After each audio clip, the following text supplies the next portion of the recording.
Non è stato facile per la Proloco di Refrontolo ripartire dopo quel 2 agosto, ma grazie al sostegno impagabile delle molte persone che le sono state vicino, è riuscita a risollevarsi per continuare a prestare come sempre il suo servizio alla comunità.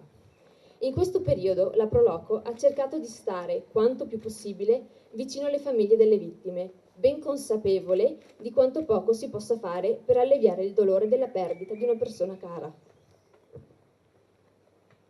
Oggi questi due atti sono piombati come macigni sulle teste di tutti noi.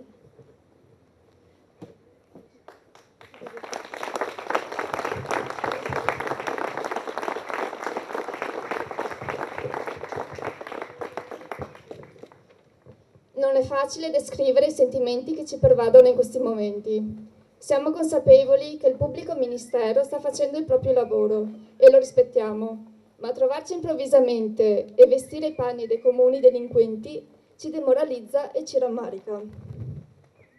La Proloco di Refrontolo ha sofferto in prima persona per la perdita degli amici e del nostro consigliere Maurizio. È stata una tragedia per tutti, una tragedia che ha scosso l'intera comunità, una tragedia per la cui responsabilità non può essere addossata alla Proloco e confidiamo che la giustizia ci darà presto conforto in tale nostra convinzione.